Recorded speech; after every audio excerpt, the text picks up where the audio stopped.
Buenas tardes, ¿cómo están? Estamos acá en el segundo panel de esta jornada de las cátedras de Teoría del Estado de la Facultad de Derecho de la Universidad de Buenos Aires.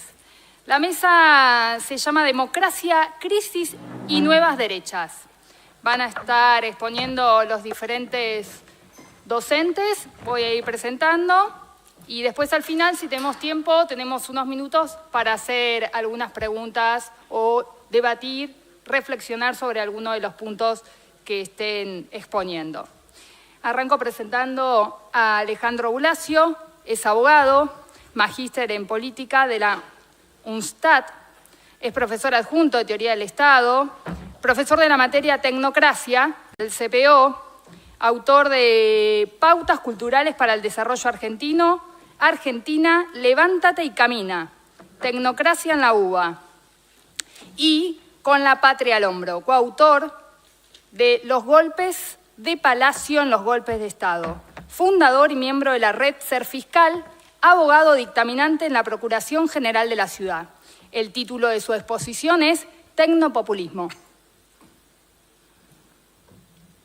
Bueno, son tiempos breves, así que trataremos de ir al meollo.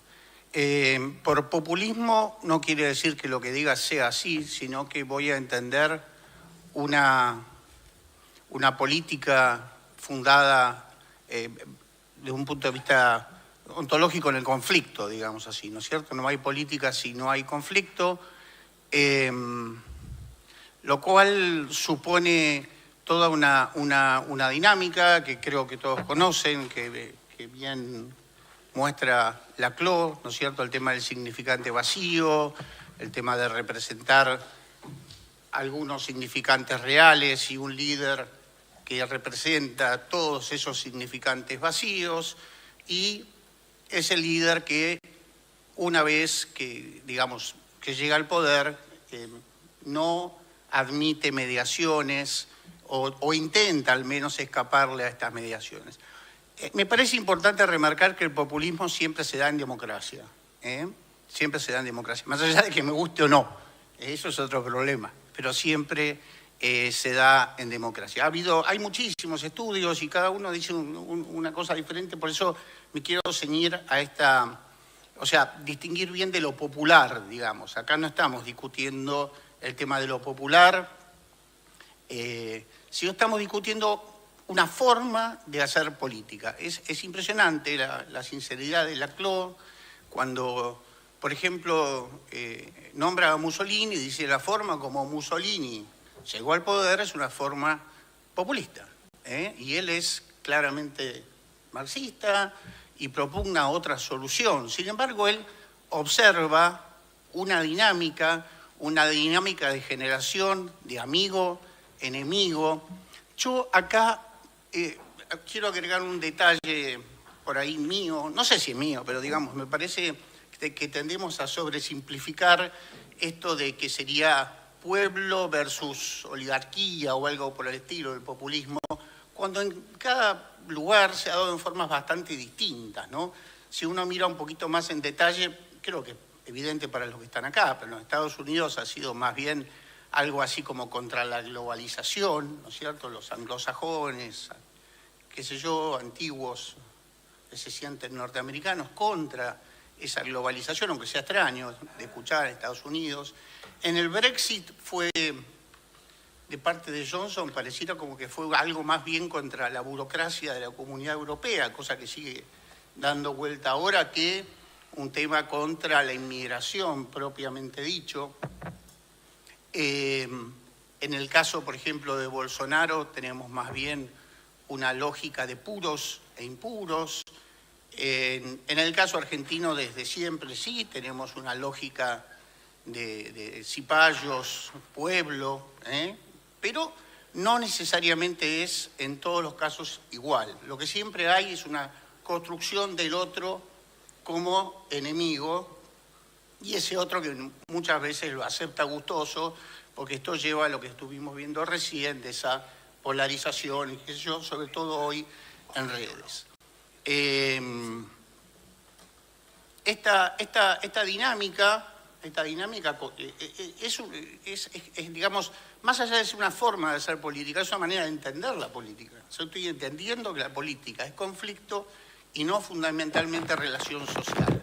Lo pongo, por ejemplo, como una forma de ver la política absolutamente distinta a la de Arendt. Uno podrá decir, bueno, pues es un poco idílica, es un poco utópica, eso del diálogo, eso de que llegamos entre todos a reconocernos y al reconocernos nace una sociedad política, pero bueno, es obvio que las consecuencias de pensar que el otro es mi enemigo o de pensar que el otro es alguien simplemente distinto, con quien tenemos cosas en común para charlar y ponernos de acuerdo, va a llevar a una sociedad distinta, digamos, una forma de hacer política absolutamente diferente. No hace falta que explique la forma de hacer política del populismo. Creo que lo más interesante es remarcar el tema del líder, es remarcar el tema de que los partidos políticos tienden a desaparecer, en algunos casos, ojo, pero tienden a desaparecer y son, digamos así, reemplazados o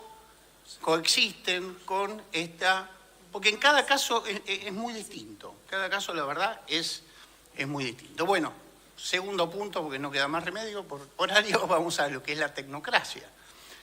La tecnocracia sería un gobierno de los técnicos. ¿Ha existido esto? Poco, la verdad poco. Ha habido intentos interesantes como Tecnocracia Inc. en el año, pero no buscaron ser gobierno, ¿no? En Estados Unidos, que es donde es el primer punto importante quizás, o el gobierno de los directores, de Burham, o sea, durante el tiempo al principio es algo muy, muy pequeño, y diría que al transformarse la sociedad en sociedad tecnológica, es casi como evidente que algo que está metido el tema tecnológico en el tema político. O sea, ¿no? Como decían recién, no es para asustarse. O sea, a los distintos, por ejemplo, momentos de comunicación, aquellos que se mueven con esa lógica populista van a apelar a la radio, o van a apelar a la tele, o van a apelar más.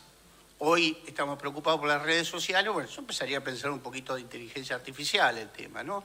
Daniel Itinerari es un politicólogo español que ya empieza a trabajar mucho y en profundidad el tema ya de inteligencia artificial, o sea, un poco más allá de las redes sociales. En el fondo es pensar que se puede hacer una política con un pensamiento positivo, al estilo de Comte, ¿tá? O al estilo de San Simón, y hay otra vertiente que se le pega, por decirlo de alguna manera, que hace lo mismo con la economía, o sea, nos vende la economía, o dice, o piensa que la economía es una ciencia exacta, que el mercado hace así, hace así, y así es la vida, digamos, y no hay más nada para pensar, se interpone como una especie de pensamiento único y de alguna manera se impone como si fuera una verdad científica, ¿se entiende lo que estoy diciendo? O sea, lo que pasa es que es muy difícil un gobierno puramente tecnocrático. Es muy difícil un gobierno de un purismo, digamos así, positivo, en un sentido que quería esta gente que armó Tecnocracia Inc. Es mucho más sencillo de los directores, ¿no es cierto? Es más fácil imaginarse los directores de las empresas, no los dueños, los directores, porque los que manejan el capital no son los importantes para Burham, sino son los directores. Es más fácil imaginarnos los directores de las empresas que de alguna manera manejan. Es extraño porque él lo plantea tanto para Estados Unidos como para la Unión Soviética, ¿no? En la Unión Soviética serían los grandes referentes, ¿no? Que ocupan cargos burocráticos. Ahora, es muy difícil verlo en estado puro. Vi un libro que salió hace poco, se llama Tecnopopulismo, y medio demencialmente dije, voy a dar tecnopopulismo, porque, qué sé yo, esas cosas que uno hace para leer. Y es interesante, la verdad, leer tecnopopulismo. ¿Qué será esto? Y uno encuentra cosas extrañas, ¿no? Por un lado, algunos hablan de tecnopopulismo después de la primavera árabe. La verdad, yo lo tacharía, diría que más bien son gobiernos tecnocráticos en base a un fundamento teocrático o algo por el estilo, no lo vería así.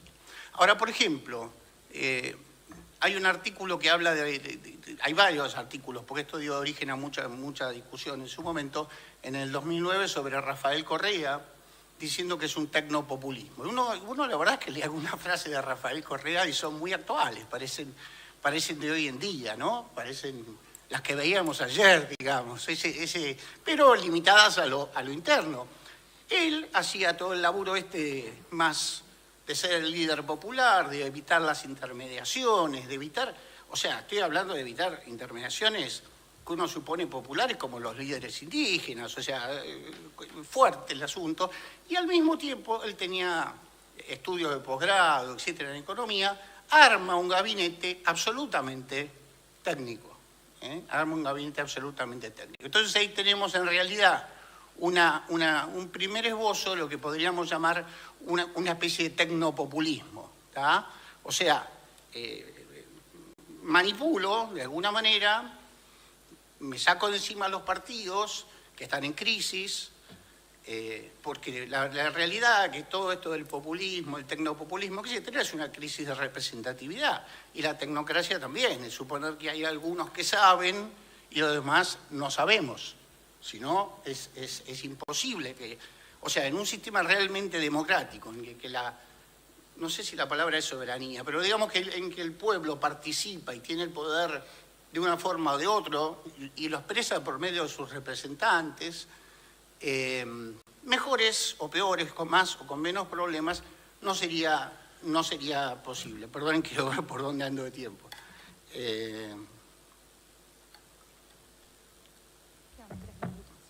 Me quedan 3 minutos. Bueno, me quedan 4 minutos con 30. Que empecé a hablar. Bueno, gracias. A ver, el tema, hay muchas veces que se mezclan, que uno ve en las cosas escritas que hay bastante sobre tecnopopulismo, para curiosidad mía, que la verdad que no conocía que hubiera tanto, muchos tienden a identificarlo con lo que se habló acá de las redes sociales. Tienden a identificarlo con esa dinámica un poco perversa de las redes sociales. La tecnología llegó para quedarse. Estamos en una sociedad tecnológica que hay que ver hasta dónde llega y ahí al medio tiene que convivir la política. Como planteó una ponente hace un ratito, el punto es ¿qué política? ¿Qué política? Si es una política de pura confrontación o si es una política que reconoce en el otro a alguien a quien puedo escuchar al menos y con quien... O sea, es todo lo contrario de lo de Habermas. Es brutalmente el punto contrario, ¿tá? No hay una acción comunicativa, sino que hay gritos de un lado y del otro, sustentados además acá por una especie de gobierno, por un despotismo ilustrado, de los que dicen, que saben, y en eso insisto, puede ser también de tipo económico. Cuando vienen muchas veces a plantear que la economía es, o sea, que determinada receta sale de la determinada solución, y la realidad es que uno mira los discursos de Tato Bores y ve lo mismo hoy que hace 30 años, es obvio que es un discurso. Es un discurso y no es más que un discurso. Puede salir bien, puede salir mal, puede salir como sea, pero eso es otro costado. Lo que digo es que en realidad no es una cuestión técnica. Perdonen que plantee así mis propios, en el aire, digamos, mi propia problemática con esto, pero la verdad es que no me parece sencillo un gobierno tecnopopulista. No me parece sencillo. Me parece que, en todo caso, hay, ¿cómo podría decirlo? Hay personas, líderes con ideologías que son fuertes, que se ponen este sombrero para hacer política. Se ponen este sombrero de técnicos, o este sombrero de que saben, o este sombrero de que son los representantes de la voluntad popular, en formas muy distintas. Y acá no es que digamos que es lo mismo la izquierda, la derecha fascista, la derecha liberal, la derecha neoliberal, no es lo mismo, son cosas distintas, pero utilizan la misma metodología, la misma metodología. Y en una sociedad tecnológica me parece que es casi obvio que cada vez va a haber más un tecnopopulismo en cuanto también el uso de los medios que nos da la tecnología. Y acá la inteligencia artificial introduce un problema en las redes, porque la inteligencia artificial, lo querramos o no, hace que no solamente uno elija, sino que a uno le propongan demasiado, digamos, no digo que lo que yo quiero ver quizás, pero eso me encierra demasiado y nos lleva a estas lógicas binarias terroríficas. Acá, ¿cuál es el problema de fondo? El problema de fondo es la falta de representación de los partidos políticos. Ese es el punto. La falta de representatividad la tienen, pero cuando la gente cree que su indignación no puede ser canalizada por la casta, por los partidos políticos, por la casta, ojo, la casta, a ver, este chico Correa, chico no porque es muy alto, Correa hablaba de la casta, el discurso es exactamente el mismo que el que vemos hoy, impresionante. Ahora, uno para ir al socialismo del siglo XXI y otro para ir al anarcoliberalismo, qué sé yo, alguna cosa así. Lo que quiero decir es que son como aparatos que se usan, artefactos políticos para la lucha política, pero abajo hay una sociedad que se divide, sufre, y la verdad me quedo con Aren y hay que buscarle la vuelta para el medio en esas redes, en todo, generar espacios como este de diálogo y debate político humano. Gracias.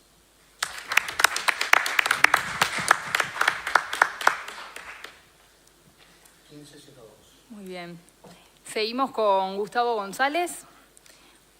Gustavo es licenciado en Ciencia Política, posgrado en Gobierno Local, en Flaxo, máster en Sistemas Electorales, doctorando en la UBA, profesor de Teoría del Estado y es autor de varios libros sobre calidad democrática.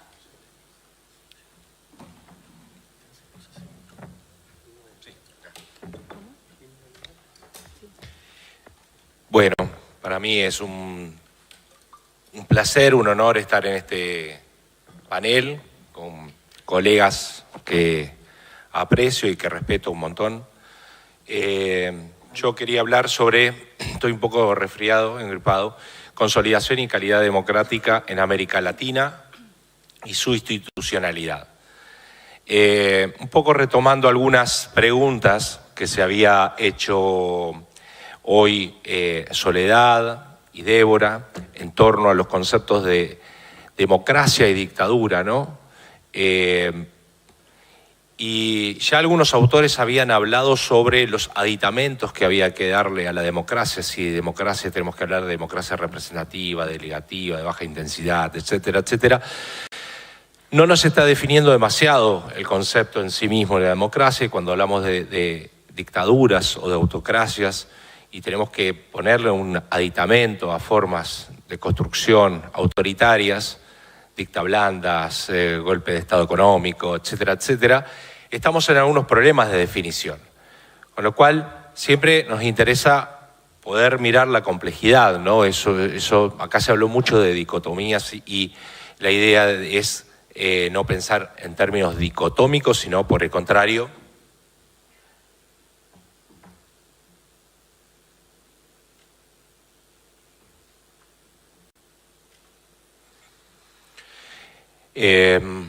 poder pensar en las complejidades que tiene nuestro mundo y en particular en América Latina, entendiendo que las oleadas, en ciencia política siempre hablamos de racimos o de oleadas democráticas o contrademocráticas, que en el caso de la tercera oleada democrática que aparece con la Revolución de los Claveles y que en el caso de América Latina comienza a partir de los años 80, estamos ya transitando, en el caso argentino, pero más o menos en cada uno de los países de América Latina, esos 40 años de vida democrática, y eso nos obliga también a pensar sobre la calidad, es decir, hemos cumplido la primera bolilla, que es la democracia, que es reglas de elecciones. También retomo una de las preguntas de María Alejandra, si la democracia como que resaltaba la importancia de las democracias recientes.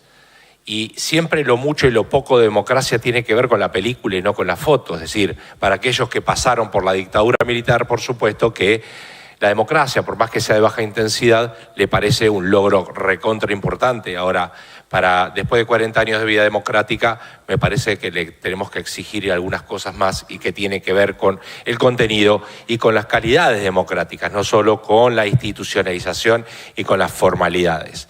Y cuando miramos el mundo, nuestro mundo, nos encontramos con que en la visión global la democracia no es algo que está consolidado ni es habitual.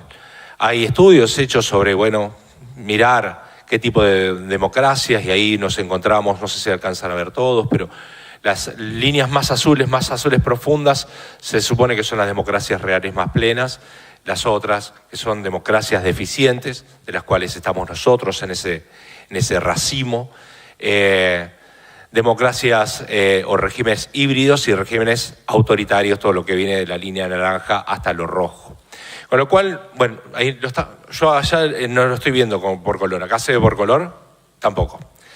Bueno, es un problema. Pero digamos que nosotros estamos en el occidente, donde se supone que la democracia está mejor posicionada. Estamos más azules que rojos, mientras que las partes asiáticas se convierten en más rojas, más regímenes autoritarios, y África es un multicolor donde hay diferentes realidades y tonalidades.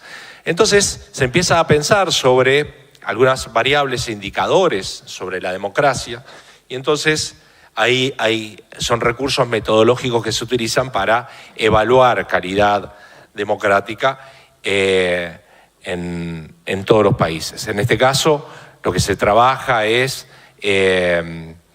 son gobiernos representativos. Acá se habló sobre la formalidad democrática, sobre el control de gobierno, la imparcialidad de los poderes, etcétera, etcétera, y a partir de allí se hace una serie de países o de catálogos de quién es más democrático, casi como un campeonato mundial sobre democracia, ¿no?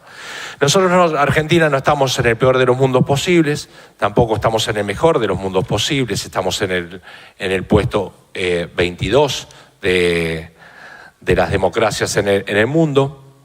Para ustedes que nos están mirando, en el punto 48, el primero que se encuentra es siempre en la región Uruguay, que es un rara avis de América Latina, en donde todos los parámetros de democracia se encuentran muy cercanos.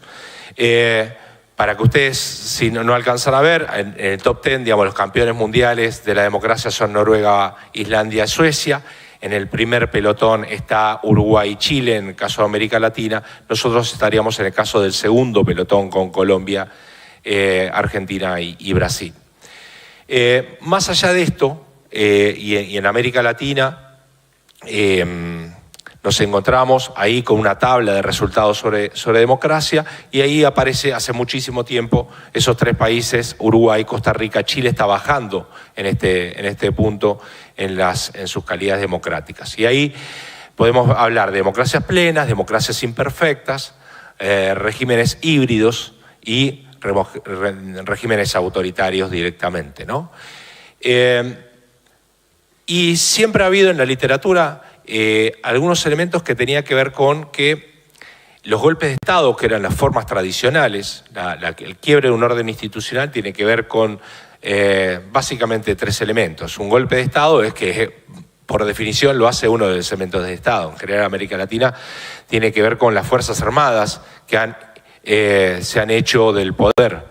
La otra tiene que ver con la ilegalidad, ¿no? Es decir, hay un formato que es ilegal y que tiene algún componente más o menos de legitimidad, pero nada de legalidad. En los regímenes democráticos modernos sucede una paradoja, por lo menos esta es una de las hipótesis que intento compartir con ustedes. Mientras los regímenes se quebraban tradicionalmente, especialmente por los perdedores del sistema, es decir, lo típico en América Latina era que aquellos que perdían sistemáticamente elecciones o perdían elecciones golpeaban las puertas de los cuarteles o de quien crea adecuado para hacer el golpe, y entonces los golpes invitaban a los militares para hacer los golpes. Hoy pareciera que es al contrario, son los ganadores del sistema, los que implosionan desde adentro. Es decir, suben por vías democráticas, pero después empiezan a buscar las institucionalidades democráticas, que no necesariamente tiene que ver con hacerse autogolpes, eso es las formas más obscenas, sino que tiene que ver con la categoría de algunas democracias híbridas. Hay un sociólogo argentino que hizo un estudio y que cuando hizo las conclusiones, la frase me pareció como muy fuerte, ¿no? Dice, los jóvenes de clase alta se van del país y los de clase media baja se van de la democracia. Pareciera que ese concepto de democracia para todas aquellas generaciones que no han vivido en democracia y el valor democracia, independientemente de cómo clasifiquemos a la democracia, pero el valor de democracia era un valor en sí mismo, este valor pareciera no tener mucho sustento y esto lo estamos viendo en América Latina toda. Este es un estudio del Latino Barómetro donde mira percepciones por parte de la sociedad. La pregunta que se le hace es, la democracia, lo que está en el primer cuadrante, es quienes afirman que la democracia es preferible a cualquier otra forma de gobierno. Lo que está en la segunda es indiferencia. En algunas circunstancias un gobierno autoritario puede ser preferible a uno democrático. Y en la otra da lo mismo que un democrático que uno no democrático. Entonces la tercera es la de autoritarismo, la última es de autoritarismo. Por suerte, hasta ahora, no nos hemos encontrado con que hay mayor número entre aquellos que desean algo autoritario y algo democrático, pero sí, cada vez más, año tras año, en Latino Barómetro lo que sube es el cuadrante del medio. ¿Qué quiere decir? Que le da lo mismo que sea autoritario o democrático. Mientras sea algo parecido a eficiente, mientras más o menos me sirva para mi vida cotidiana, bueno, entonces la institucionalidad y los procedimientos juegan como un rol inferior a esto. Y esto se muestra en los apoyos a la democracia, ¿sí? Los apoyos a la democracia están sufriendo, cada vez el apoyo a la democracia es el primer cuadrante de arriba. El rojo nos da lo mismo, que es lo que les contaba, que va subiendo. Gobiernos autoritarios, estamos todavía en una línea bastante baja. Siempre el problema es en el medio. Lo mismo cuando sucede cuando se pregunta si puede haber democracia sin partidos políticos. Bueno, la institucionalidad democrática también en muchos lugares se correlaciona acá con aquellos países que tienen democracias de menos intensidad. Y este es uno de los cuadros que me parece más importante, que tiene que ver con lo que vengo diciendo. La democracia, hay consensos democráticos. Queda como muy claro los dos extremos, la autocracia y las democracias. Es decir, cada vez hay más democracias, hay estudios de la ciencia política y del derecho político donde hay una correlación entre aquellos países que tienen mayor bonanza económica o están más cerca de económicamente competitivos y la consolidación de la democracia. Esto no es matemática, no es que aquellos países que tienen su economía en ascenso son esencialmente democráticas. Y este es uno de los problemas con los cuales nos encontramos, porque hay algunos regímenes autoritarios donde parecen ser eficientes también. El problema son los regímenes híbridos, aquellos donde guardan un viraje de democracia, de institucionalidad, de procedimientos, pero después es como aquella vieja metáfora de la rana que se la pone en el agua y empieza a calentarse y la rana no se da cuenta que está siendo cocinada, y las democracias pasa algo parecido. Las democracias funcionan en términos institucionales, hoy no hay golpes, por lo menos así abiertamente, ha habido algunos en América Latina, los conocemos, pero empiezan a modificarse algunas reglas electorales y la utilización de los estados como forma de reproducir el poder. Hay trabajos hechos, y esto me parece que cabe para algún nuevo encuentro, de un autor llamado Gibson que trabaja sobre las democracias subnacionales. Muy interesante, porque siempre cuando miramos a las democracias lo miramos siempre en términos de estados-nación. Pero ¿qué pasa en aquellos países donde hay democracias, procedimientos democráticos, pero a nivel estaduales o provinciales o departamentales, sus democracias son subnacionales y en algunos casos hasta la democracia no ha llegado en ni siquiera en sus procedimientos. Pero eso me parece que es arena para otro costal, pero no es una variable que no tengamos que tener en cuenta. Porque puede ser que los procedimientos democráticos y las alternancias de poder sucedan a nivel nacional, pero a nivel subnacional suceden otras cosas donde, digamos, hay una reproducción del poder, donde no hay disociación entre Estado, gobierno, partido político y persona. Parece que, casi como Luis XIV, el Estado soy yo, y a niveles subnacionales hay utilizaciones del Estado con nombre y apellido incluso, ni siquiera con partidos políticos. Después tenemos diferentes institucionalidades o diferentes formas de resolver los mandatos presidenciales, ¿no? Pero ¿qué me interesa acá? Independientemente de lo que soberanamente cada país resuelva, reelecciones indefinidas como Bolivia, Nicaragua, Venezuela, o reelecciones consecutivas o reelecciones no consecutivas o prohibición de reelecciones como Colombia, Honduras, Guatemala, México y Paraguay, hay toda una bibliografía sobre si la alternancia tiene que ver con la democracia, ¿sí? Hay algunos que sostienen que esto no es así, otros que sí. Yo me inclino más para la segunda parte. Creo que la alternancia es forma constitutiva de la democracia, porque si no, más cuando la utilización por parte de partidos políticos del Estado hace que las canchas sean cada vez más inclinadas y hay una reproducción por parte del poder, y una reproducción sistemática justamente por esa cancha inclinada. Pero sí lo que ha ocurrido en América Latina es algunos presidentes que han resuelto cambiar las reglas de juego en mitad de camino. Y esto, obviamente, en todos los casos, para beneficiarse. Colombia, Ecuador, Honduras, Bolivia, El Salvador, Perú, Nicaragua y Venezuela. Casos totalmente distintos, pero que encuentro un punto en común que tiene que ver con intentos de modificación de las reglas electorales con el hecho de mantenerse en el poder. Después tenemos otra variable que tiene que ver con aquellos presidentes en un sistema presidencialista. Hay algunos sistemas presidencialistas que permiten que el legislativo eche a los presidentes, pero en otros no. Eso es parte de algunos sistemas presidencialistas donde antes en la Argentina duran 6 años, después 4 años, y se supone que nosotros tenemos que esperar 4 años para pensar en nuestro próximo presidente. Bueno, en América Latina ha habido muchas interrupciones presidenciales, presidentes que no han terminado su mandato. En caso de Argentina, de la Rúa y Alfonsín. En el caso de Brasil, Collor de Mello, Dilma Rousseff. Bolivia, varios que no han terminado su mandato, lo mismo que Ecuador. Perú, que ahora vamos a ver un caso particular. Todos los presidentes peruanos vivos están presos, que es otro de los elementos. Por lo tanto, fíjense que 23 presidentes de 9 países no pudieron cumplir con su mandato. Y después tiene que ver con las corrupciones. Casi todos los países han tenido niveles de corrupción en su alta esfera, su jefe de Estado, su jefe de gobierno. 22 presidentes de 8 países fueron condenados por corrupción. En Brasil, en El Salvador, en Ecuador, en Guatemala, en Panamá, en Honduras, Paraguay.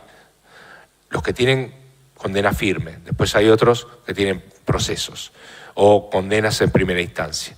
El caso de Perú, fíjense, es un caso atípico, ¿no? Donde, como les decía, todos los presidentes vivos no están detenidos en este momento.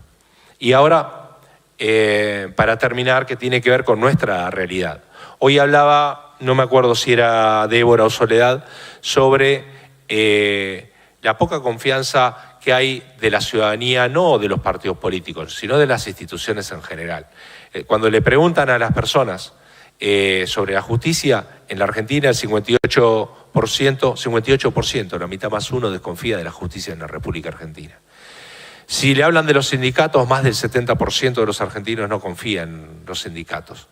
Tampoco en la Iglesia, el 48% desconfía de ellos. En las Fuerzas Armadas, el 30%, eso ha bajado en los últimos años. En los partidos políticos no confía el 63%. En las fuerzas de seguridad, el 53%. En los medios de comunicación, el 56%. En el gobierno, el 67%. Es decir, los niveles de desconfianza con respecto a nuestras instituciones están cada día más en su... perdón. Yo había marcado acá y no había marcado corrupción presidencial y confianza. Y los argentinos también, como en el resto de América Latina, estamos teniendo una visión crítica sobre la democracia. Por lo tanto, esto que, como habíamos empezado, y recogiendo el guante de la anterior charla sobre esto de la democracia, sobre qué tipo de democracias, tenemos que tener, para mí, más especial atención entre las democracias híbridas o esas democracias de baja intensidad. Porque mientras más aumenta la cantidad de años de la democracia, más nos convertimos en esa rana y en algún momento estamos todos cocinados. Muchas gracias.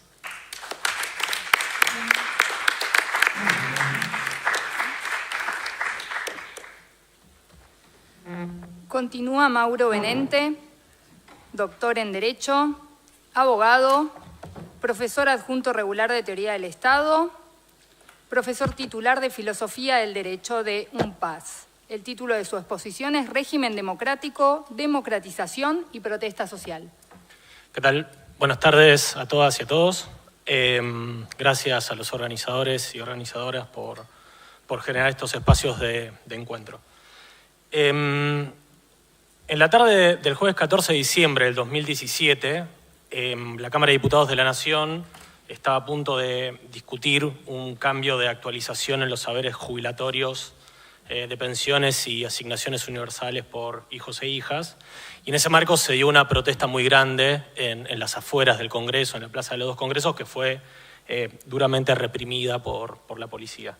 La sesión se suspendió, se reinició el 18 de diciembre y ese 18 de diciembre la Cámara de Diputados aprobó el proyecto de ley que estaba siendo sometido a consideración.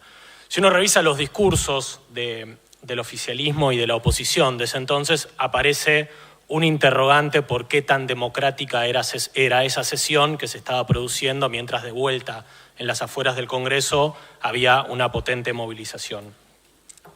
Si uno revisa fundamentalmente los discursos de la oposición, lo que uno advierte es, bueno, esta sesión no es democrática, la verdadera democracia es la que está afuera en las calles repudiando este proyecto de ley. Sí, en ese momento la oposición peronista. Y si uno revisa los discursos del entonces oficialismo, del PRO, el discurso era el contrario, ¿no? La verdadera democracia es esta, somos nosotros los representantes del pueblo, los que estamos democráticamente sancionando una ley, y lo que está allá afuera es una pretensión de obstaculizar el normal funcionamiento de las instituciones democráticas. Entonces, si uno revisa esos discursos, aparece, creo yo, de manera rápida la pregunta de, bueno, efectivamente, ¿dónde estaba la democracia? Si la democracia estaba en el Congreso, en esa Cámara de Diputados que se aprestaba a aprobar ese proyecto de ley, o estaba en esa plaza donde una enorme manifestación se oponía a aquello que finalmente aprobó la Cámara de Diputados. Y mi respuesta para esto es ambivalente. Ambivalente en el sentido que la democracia estaba en los dos lugares, estaba en la plaza y estaba también en la Cámara de Diputados. Y me parece que esta idea de ambivalencia democrática es la que nos debe guiar al momento de revisar qué papel debe tener el derecho en las acciones colectivas de protesta y sobre todo en un repertorio particular de protesta que es el piquete o el corte de calle. Entonces, para ordenar mi exposición voy a mencionar alguna normativa o algunas recomendaciones que se den en el sistema internacional de derechos humanos respecto del papel que debería tener el derecho en los cortes de calle o ruta, o mejor, en la protesta en general y respecto a los calles de ruta en particular. Mostrar que para aproximarnos a qué papel debería tener el derecho debemos escoger alguna teoría de la democracia. Voy a presentar dos teorías del régimen democrático y finalmente voy a presentar una idea de ambivalencia democrática para tratar de resolver algunos inconvenientes que creo que tienen las teorías del régimen democrático para visualizar la relación entre protesta y democracia. Si uno revisa distintos documentos del derecho internacional de los derechos humanos, los más importantes quizás la Observación General número 37 del Comité de Derechos Humanos del año 2020 y el informe de de la Relatoría Especial de Libertad de Expresión de la Comisión Interamericana y algunos documentos anexos, encuentra más o menos ciertos consensos sobre cómo debería comportarse el derecho respecto de la protesta. En primer lugar, que cualquier tipo de restricción del derecho a manifestarse o a protestar tiene que realizarse mediante leyes formales del Congreso, o sea, no puede ser mediante un dictado de alguna normativa del Poder Ejecutivo, mucho menos de una resolución de algún ministerio. Dentro de esa normativa que tiene que estar por ley formal, en general el Sistema Internacional de Derechos Humanos admite que puede haber algún aviso previo de que se va a desarrollar una manifestación, pero siempre y cuando el aviso previo no sea de imposible cumplimiento, sea porque se requieren muchos datos, mucha información, y siempre y cuando esa notificación de aviso previo no se transforme en una autorización previa. ¿Sí? Los estados, de acuerdo al sistema internacional, no deberían tener la competencia para autorizar protestas y, de acuerdo a cierta jurisprudencia del Tribunal Europeo de Derechos Humanos, no es admisible que una protesta sea disuelta con el solo argumento de haber sido no notificada. En términos generales también, lo que se plantea es que el Estado debe comportarse de modo neutral respecto del contenido de los reclamos, es decir, el Estado no puede andar diciendo qué reclamos son legítimos o no en función de qué tipo de contenido llevan adelante. Y respecto de la intervención de las fuerzas de seguridad, lo que también se lee en general es que tiene que ser, bueno, la última ratio, lo último que tiene que utilizarse, que en principio no deberían utilizarse las Fuerzas Armadas. Y en vinculación con esto, que las actividades de inteligencia en el marco de las acciones colectivas de protesta no deberían estar admitidas por una cuestión de respeto al derecho de la privacidad de los manifestantes, así como también el uso de las capuchas no debe tenerse como algo violento o amenazante, sino más bien algo en resguardo de la propia seguridad y privacidad de las personas que se manifiestan. Y por último, sobre lo que también hay cierto consenso en el sistema internacional de derechos humanos, es que los estados tienen el deber de no criminalizar a los líderes y lideresas que participan en protestas. En esto más o menos, hay algunos matices de acuerdo a qué documento y qué sistema internacional de protección nos posicionemos, pero más o menos en términos generales uno lee más o menos lo mismo. Sí es más difícil de encontrar en el sistema internacional si es admisible que el Estado reprima cortes de calle que son prolongados. Sí, el repertorio del piquete, que básicamente supone un corte prolongado de una ruta, de una calle, una carretera, bueno, lo cierto es que estos documentos no tienen una respuesta muy clara sobre si es admisible que el Estado reprima o dispersa ese tipo de manifestaciones. En la observación 37 del Comité de Derechos Humanos del 2020, parecería ser que está habilitado, que no es contrario al Pacto Internacional de Derechos Civiles y Políticos, que una gran perturbación como un bloqueo prolongado sea dispersado o reprimido. Si uno lee los documentos de la Comisión Interamericana, la respuesta no es tan clara y básicamente la línea de la Comisión Interamericana es que en principio el derecho de protesta tiene que tolerarse incluso cuando suponga una perturbación fuerte en la vida cotidiana, por ejemplo, en una perturbación al tráfico y a las actividades comerciales, porque es una acción especialmente relacionada con la estructura democrática. Con lo cual, aquí lo que me interesa es presentar o plantear que de acuerdo a qué teorías de las democracias uno adopte, debería tener una mirada diferencial respecto de qué debería ser el derecho con la protesta social. Entonces voy a presentar primero dos teorías del régimen democrático, una más bien conservadora y otra deliberativa, y después voy a presentar una idea de democracia como democratización de la democracia. En esta revisión de cómo pensar la relación entre protesta y democracia, por lo menos en el caso argentino, una serie de profesores y profesoras, algunos de esta facultad, rápidamente plantearon que en la medida en que el régimen democrático se agota en ir a votar cada 2 o cada 4 años, cualquier exceso de ese régimen de votación, bueno, cae como delito de sedición en los términos del artículo 22 de la Constitución, ¿no? Uno revisa algunos trabajos de del profesor Badeni, el profesor Casani, el profesor Hermedigian, de la profesora Geli, y más o menos se encuentra esa línea, ¿no? Bueno, la democracia es ir a votar cada 2 o cada 4 años, y en el mientras tanto, bueno, lo que hay que esperar es la próxima elección. Cualquier tipo de acción que se arrogue en las plazas o en una calle la representación del pueblo debe ser tenida como una sedición, y entonces la parte del derecho que debería atender a ese reclamo es el derecho penal. Entonces ahí hay una visión, digamos, en algún sentido bastante raquítica de la democracia. La democracia son solamente elecciones, es un régimen que regla el sistema de elecciones periódicas. Todo aquello que exceda ese régimen no tiene nada que ver con la democracia, entonces tenemos que hacer uso del sistema represivo del Estado. Hay otro posible enfoque de la democracia que es pensar el régimen democrático no a través de las elecciones, sino a través de un régimen deliberativo. La teoría deliberativa de la democracia empieza a tener cierta presencia a nivel global en los años 90 con la publicación de Facticidad y Validez en 1992, pero también algunos trabajos de Elster, de Cohen, de Goodman y Thompson, todos de mediados de los años 90. Y en el caso argentino, primero por la obra de Carlos Nino, continuada por Gargarella.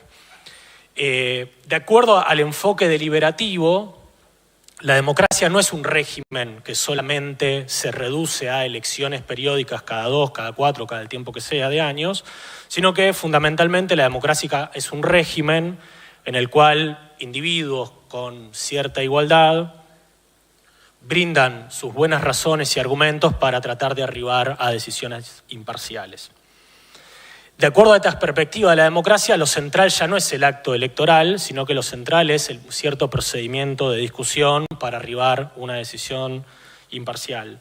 En este punto, bajo esta mirada de la democracia, bueno, la libertad de expresión cobra un rol central, porque si la democracia es sobre todo debate público, es absolutamente indispensable que todos los sectores puedan participar de ese debate público. Y en ese punto, algunos trabajos que han revisado la protesta a la luz de la teoría deliberativa de la democracia, lo que han planteado es que lejos de criminalizar la protesta, lo que hay que hacer es proteger a las acciones de protesta, básicamente porque son una acción que permiten exteriorizar ciertas ideas o ciertas expresiones de ciertos grupos que por diferentes razones no llegan a los medios masivos de comunicación o a los distintos espacios del foro público. Es decir, ahí tenemos otra mirada del régimen democrático. El régimen democrático no es un conjunto de reglas para elegir, sino es un conjunto de reglas para deliberar y tomar decisiones más o menos consensuadas. Y si esto es así, la protesta es un espacio a proteger porque es un espacio en el cual ciertos sectores pueden expresarse y volcar sus ideas en el foro público que de otra manera, que si no fuera protestando, no podrían hacerlo. Yo creo que esta perspectiva del régimen democrático claramente es más atractiva que la anterior, pero igualmente tiene sus problemas en su pretensión de proteger las acciones colectivas de protesta en general y los piquetes en particular. ¿Por qué? Bueno, porque si uno revisa 2 proyectos de ley presentados por sectores políticos distintos, un proyecto de ley del 2014 del diputado Pedrini, cofirmado por Kunkel, Conti y Díaz Bancalari, ¿sí? En ese momento, Frente para la Victoria. Bueno, se planteó un proyecto que se llamaba Ley de Convivencia en Manifestaciones Públicas para garantizar, decía los fundamentos, al mismo tiempo la libertad de expresión, de reunión y de petición y de libre circulación. ¿Cómo se hacía para garantizar las dos cosas? Bueno, se construía el concepto de manifestación legítima, que era aquella que no cortaba de modo total el tránsito, sino que dejaba alguna vía libre. En el año 2022, el diputado Martín Tetaz presentó un proyecto de ley que también quería articular de manera razonable el derecho a la protesta, la libertad de expresión y la libertad de circulación. ¿Cómo hacía? Bueno, pueden protestar, pero en plazas, plazoletas, sin cortar nada del tránsito. ¿Qué argumentos tiene entonces la teoría deliberativa del régimen democrático que pretende proteger el derecho a la protesta frente a este tipo de regulaciones? Bueno, yo creo que ninguna, porque si lo fundamental del derecho a la protesta para la teoría del régimen democrático es que las ideas circulen y se puedan expresar, lo cierto es que se pueden expresar de la misma manera desde la calle o desde la vereda, cortando un pedacito de la avenida o no cortando nada. Con lo cual, la pretensión de proteger el derecho a la protesta, y en particular el corte de calles o de ruta, que está dentro de la teoría del régimen de la democracia deliberativa fracasa en su cometido porque frente a este tipo de proyectos que pretenden que las personas se expresen pero solamente desde la vereda, se quedan sin argumentos. Por eso me parece que para proteger adecuadamente el derecho a la protesta en general y en particular el piquete o el corte de calle como repertorio específico de este derecho, creo que podríamos pensar a la democracia como ambivalencia o como democratización de la democracia. Y con esto voy cerrando. La idea de ambivalencia democrática está en una conferencia que da Antonio Negri en el 2005, que se llama Del derecho a la resistencia al poder constituyente, donde Negri dice el concepto de democracia está atravesada por una ambivalencia. Democracia quiere decir dos cosas al mismo tiempo. La democracia es un régimen o es una forma para gestionar y tomar decisiones, pero también la democracia es un proceso popular de resistencia para evitar que el mecanismo de toma de decisiones no se vuelva oligárquico. Una manera distinta de plantear esta idea de ambivalencia democrática es presentar a la democracia tautológicamente como democratización de la democracia. Este es un poco el concepto que construye Etienne Balibar cuando lee un texto que se llama El desacuerdo de Rancière. No tengo tiempo para presentar la obra de Rancière, pero sí acotar o precisar la idea de democratización de la democracia. Nuevamente, la democracia no se reduce a un orden policial que de alguna manera gestiona los lugares de quién decide, cómo se decide y quién tiene posibilidad de ser tenido en cuenta para esa decisión, sino que la democracia es fundamentalmente el conjunto de acciones populares que interrumpen esos mecanismos establecidos de toma de decisión, una interrupción que se hace en nombre de la igualdad. ¿Y por qué me parece que es importante adoptar una idea de democracia como ambivalencia o de democracia como democratización de la democracia? Bueno, porque los procesos de democratización nunca se hicieron respetando el régimen democrático. Las oleadas democráticas de las que hablaba hace un rato Gustavo no se hicieron respetando las reglas del juego del orden democrático, sino que se hicieron tensionando, forzando esas reglas de juego, democratizando el régimen que en ese momento existía. Y por eso la democracia son las dos cosas al mismo tiempo. Es el régimen, es el espacio de toma de decisión, es ese momento de la Cámara de Diputados sesionando, pero también democracia es el conjunto de acciones para que ese régimen de toma de decisiones no se vuelva oligárquico, no se vuelva concentrado. Y ese mecanismo de acciones populares que democratizan el régimen democrático no se agotan en una libre circulación de ideas, no se agotan en un conjunto de acciones que se traducen en votos, sino que muchas veces suponen la conflictividad, la toma de calles y otro tipo de acciones incluso parcialmente violentas que en algún sentido deberían ser protegidas. No como algo que es ajeno a la democracia, sino que es algo constitutivo. ¿Por qué constitutivo? Porque la democracia tiene esta ambivalencia. Son las reglas de juego, pero también las acciones populares que tienden a forzar esas reglas de juego para volverlas más igualitarias. Entonces, una idea de democracia que de alguna manera trate de proteger tanto la democracia en tanto régimen cuanto a democratización de ese régimen, creo que es un poco más útil que las teorías deliberativas o conservadoras para pensar la relación entre democracia y protesta. Muchas gracias.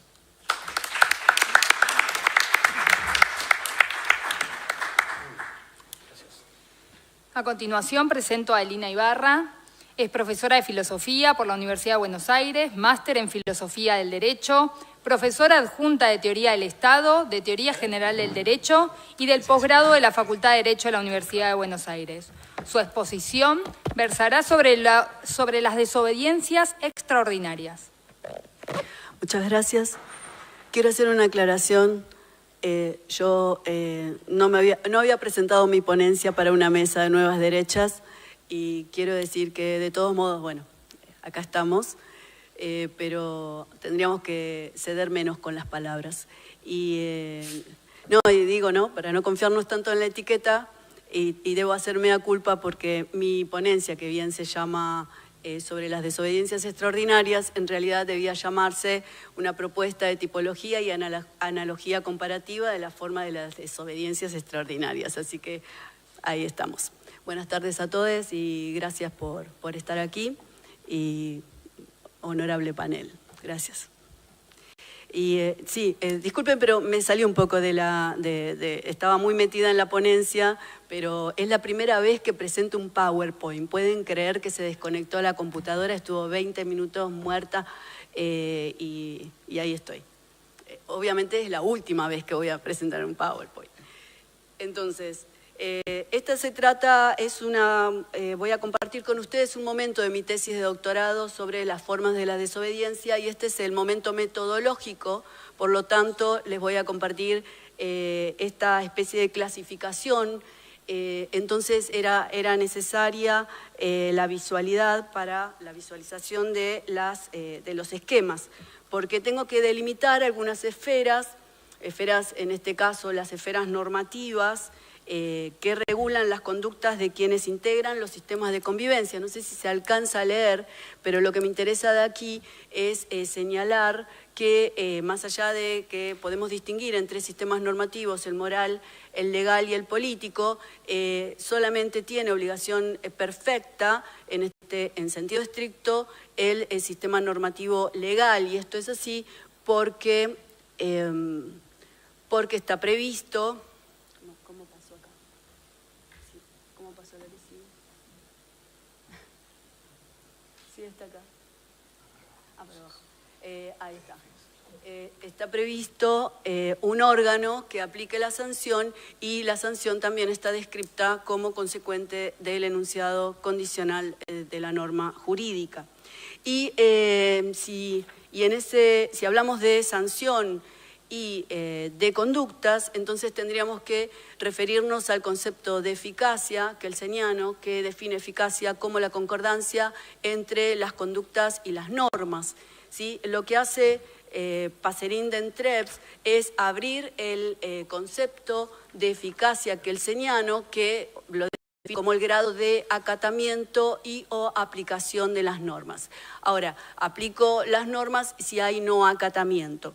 Y lo que hace Passerin d'Entrepes es abrir la noción de acatamiento y también la de no acatamiento. Entonces puede distinguir esta secuencia de concordancia entre normas y conductas que va desde la concordancia en mayor grado hacia la mayor disidencia entre conductas y normas.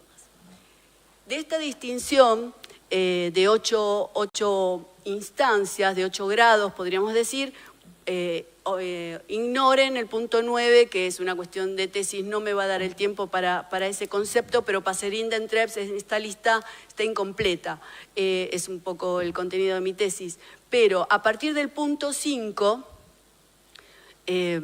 llamaré a esas desobediencias extraordinarias. ¿Por qué? Porque consisten en estrategias de socavamiento o bien de una norma jurídica o de un sistema de normas limitadas, pero no del sistema total normativo, y o bien de alguna política pública. Me quedo aquí, hago un señalamiento más. El punto 3, evasión oculta, es de lo que voy a llamar, o lo que se llama generalmente, delito o crimen. Entonces, extraordinarias, voy a entender objeción de conciencia, desobediencia civil, resistencia pasiva, resistencia activa. En esto me voy a ocupar ahora. Los criterios para definirlas serán las respuestas a la pregunta del para qué, es decir, la finalidad de las desobediencias, el qué, es decir, el objeto, aquello que se hace efectivamente, el quién de la desobediencia, el cómo, es decir, la modalidad, y también el por qué, las razones y fundamentos. Entonces, vamos a hablar en primera instancia de la objeción de conciencia, que es una desobediencia de orden privado, porque la conciencia es intransferible y difícilmente comunicable, por lo menos no intersubjetivamente. Por lo tanto, se trata de una acción siempre individual. He oído nociones, no sé, están discutiendo en Chile en este momento el concepto de objeción de conciencia institucional, lo que es una contradicción en los términos. Es decir, hablamos de conciencia, hablamos de sujeto en todo caso, pero no de instituciones. Entonces, consiste básicamente en una omisión de la acción que en el incumplimiento de una norma. esta es una desobediencia que Arendt, citaste a Arendt, dice que en realidad en sentido estricto no es política. ¿Por qué? Porque se da individualmente y además tiene o conlleva un cierto pesimismo legal, porque no pretende el cambio normativo, sino solamente la excepción en el cumplimiento de la norma. Es individual, puede devenir colectiva, pero ya será otro tipo de desobediencia. Es privada, puede devenir pública, pero ya será otro tipo de desobediencia. La desobediencia civil, de alguna manera creo que es la más conocida de todas, es una manifestación en el espacio público de una disidencia también, nuevamente puede darse en primera persona o bien en nombre de terceros, y consiste básicamente en una acción comunicativa de reclamo, de demanda. Puede ser omisiva, puede ser activa y también reactiva, pero es fundamentalmente ilegal, pero también quisiera decir paralegal, porque una acción que en una primera instancia puede estar dentro de la figura de una ilegalidad, puede luego volverse una legal. Por lo pronto, estoy pensando en una toma de tierras que puede llegar a formalizarse legalmente, por ejemplo. La característica más importante de la desobediencia civil, en este caso, es también su carácter no violento como una estrategia para desactivar el aparato represor, ¿no? Y me interesa aquí señalar la importancia de por qué se la llama civil. Se la llama civil porque cuestiona aspectos del sistema normativo, no el sistema normativo todo, y además porque, bueno, al menos la tradición y la definición en que estoy trabajando dentro del marco de la noción de desobediencia civil de Thoreau, Falconitela, Habermas y Arendt incluso, es más recientemente Selicates, hay una aceptación de la punición como parte de la misma estrategia y como parte de mostrar la civilidad del acto violatorio de las normas. Ahora, me interesa esta comparación puntualmente por algo que trajo incluso a colación Mauro, que tiene que ver con la criminalización de la protesta y un cuadro comparativo entre la desobediencia civil y la desobediencia común. La desobediencia común, el punto 3, ¿se acuerdan la evasión oculta que hice referencia al inicio en la escala de Passerinden-Trebs? La desobediencia común viola las normas, pero no para modificarlas. En cambio, la desobediencia civil es ese su objetivo. La desobediencia común no hay elección de la norma a transgredir, en cambio en la desobediencia civil sí. Busca un beneficio personal en el delito común, en cambio se busca un beneficio para la sociedad o bien para el colectivo, es decir, que trasciende el bien individual la desobediencia civil. Es clandestina y oculta el delito y pretende además eludir con esa estrategia la sanción. En cambio, la desobediencia civil es pública, ahí debería decir, es discursiva, es dialógica y no elude la sanción prevista por el ilícito, al menos la definición tradicional que estoy proponiendo aquí. Luego vamos a ver una reformulación. Comparación entre la objeción de conciencia y la desobediencia civil. Bien, son muchos los puntos que tienen en común, señalo solamente las diferencias, que la objeción de conciencia es originalmente individual y privada, aunque puede volverse pública y colectiva, y en tal caso ya será desobediencia civil y no objeción de conciencia. Y, bueno, ambas pretenden ser pacíficas o no violentas. Y una es pesimista porque no propone un cambio normativo, en cambio la desobediencia civil sí. La comparación entre, ahí me tapa, bueno, tengo que pasar, sí, hay un cuadro ahí que oculta. La comparación entonces entre la desobediencia civil y la resistencia. La circunstancia de resistencia bien tendríamos que hablar de un contexto de despotismo o de totalitarismo, bien puede ser una dictadura o un país ocupado. En tal caso, la diferencia entre desobediencia civil y resistencia será que la desobediencia solamente cuestiona algún aspecto del sistema normativo, en cambio las acciones de resistencia, ya sean activas o pasivas, cuestionan todo el sistema porque lo consideran ilegítimo. En todo caso, de aquí me interesa señalar que, de todos modos, ambos desobedientes, tanto el resistente como el desobediente civil, reciben por parte de los tribunales tratamientos reduccionistas. El desobediente civil es tratado como un delincuente y el protagonista de la resistencia es tratado como un enemigo de guerra. En los dos casos se dan encarnizamientos jurídicos. Ahora, finalmente, protesta social, comparada con la desobediencia civil, tienen muchos puntos en común. Lo que tienen de diferente es que la protesta social puede darse legalmente, como sucede, por ejemplo, en una huelga, ¿sí? con manifestación. Pero miren ustedes, el punto diferente es que elude la punición la protesta social. Para la tradición, esto es un problema, porque entonces no la pueden encuadrar dentro del concepto de desobediencia civil. La protesta social comparada con el delito común. En este caso, el delito común es siempre ilegal. Ya dijimos que la protesta social puede tener formas legales o paralegales. La desobediencia criminal es clandestina y oculta. En cambio, la protesta social es pública y discursiva. Y me parece quizá el punto más importante es que la desobediencia criminal busca un beneficio personal, en cambio la protesta social busca un beneficio para la sociedad. La desobediencia criminal elude la sanción prevista. La protesta social también comenzó a eludir las sanciones previstas. A diferencia de la desobediencia civil, la protesta social elude la sanción.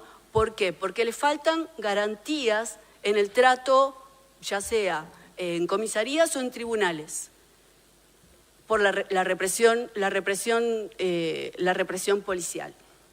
Ahora, la conclusión a la que llegamos es que la criminalización de la protesta, al tratar como criminales a los disidentes, en realidad lo que logran es que el disidente termine comportándose como un criminal. Muchas gracias.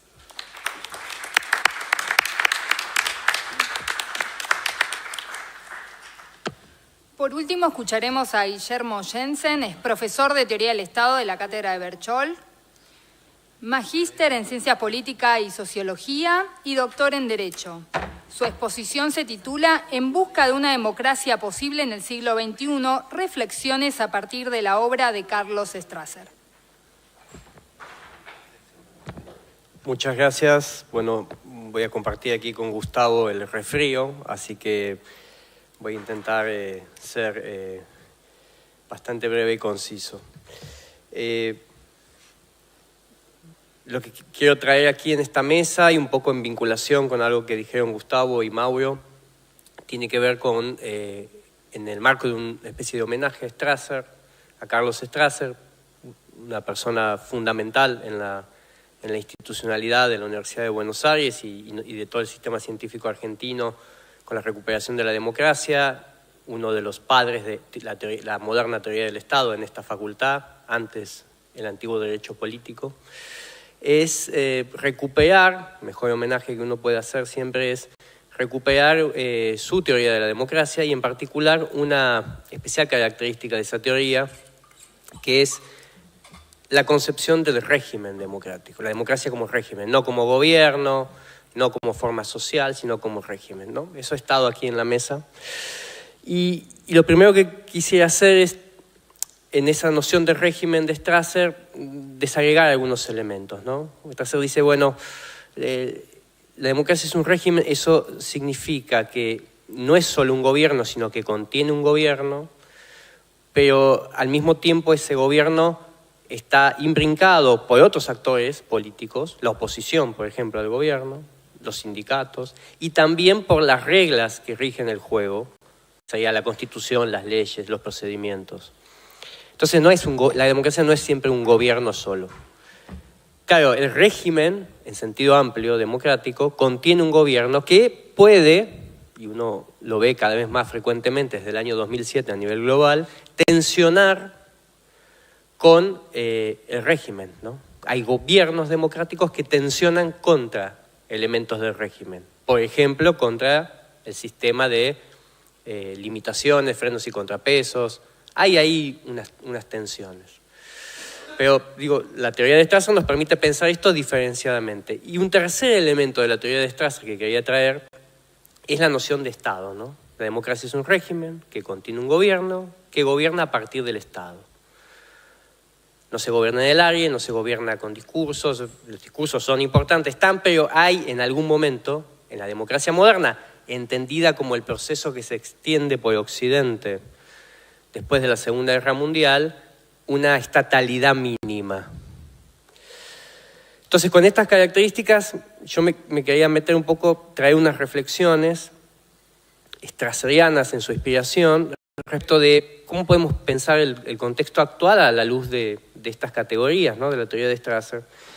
Y la primera que quiero traer es respecto del diagnóstico, ¿no? Del diagnóstico general. Hay por lo menos un problema, como lo detectaba Strasser, en la forma de conceptualizar a la democracia respecto en su maridaje con la representación política. Esto es, hay demasiadas teorías y discursos que niegan o ponen en tela de juicio el nivel representativo inexorable que toda democracia tiene. Claro, puede no ser solo representación la democracia, quizás, está bien, pero es básicamente representación. Esto implica algunas decisiones bastante fuertes, como que no gobernamos ni nos autogobernamos, sino por medio de nuestros representantes. Y es muy interesante cómo en su momento Strasser critica, recupera incluso la misma lectura de Rousseau, ¿no? El padre de la democracia moderna, y cómo incluso en Rousseau la democracia es en algún momento representativa. Cuando habla de la necesidad de los legisladores de ser como semidioses, cuando habla de las dificultades de que se constituya la voluntad general. Hay diversos pasajes donde el mismo Rousseau, estamos hablando del campeón de la democracia quizás directa, asume la necesidad de cierta representación. Entonces, asumiendo el régimen democrático necesariamente representativo, yo me quisiera... Y esto es una forma de evitar, quizás, como planteaba Strasser, idealizaciones, ¿no? Pedirle demasiado al régimen democrático en cuanto a horizontalidad, espontaneidad, participación, etc., también es una forma de erosionarlo, porque le estoy exigiendo más de lo que puede dar. Dice, podemos pensar que no alcanza con ir a votar cada 2 años, sí, pero sin eso no podemos ni hablar de democracia. ¿Bien? Puede no ser suficiente, pero es imprescindible. Entonces, sobre eso quisiera tener algunas hipótesis, sobre esa base de diagnóstico general, algunas hipótesis sobre el presente de lo que en la literatura muy expandida, es una noción que cada vez me gusta menos, pero está, entonces voy a debatir sobre lo que está circulando, que es la famosa erosión democrática, ¿no? La enorme cantidad de literatura politológica sobre que básicamente, voy a condensarla, dice algo así como que ya no son golpes de Estado los que ponen en jaque los regímenes democráticos, sino son liderazgos internos al propio régimen, que avanzan, que se legitiman electoralmente, que llegan al poder y desde el poder lo erosionan, ¿no? Entonces es un problema interno al régimen, no externo. O sea, no hay que esperar tanto golpes militares, sino estar atento a quién gana las elecciones. Ese sería, resumiendo muy quizás groseramente, las hipótesis más extendidas respecto de la erosión democrática.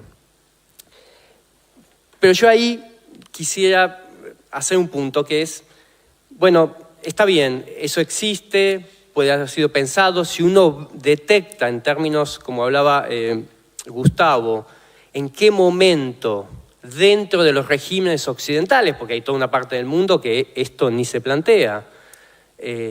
Han empezado a emerger liderazgos a izquierda y derecha, en Europa y Estados Unidos particularmente por derecha, que tensionan con el régimen, con las constituciones, con el sistema de freno y contrapeso, con las elecciones periódicas, con la representación tradicional, con la casta, para decirlo en términos exactos. ¿En qué momento empezó? Eso más o menos empieza, según Pérez Liñán, a partir de la crisis del año 2007-2008.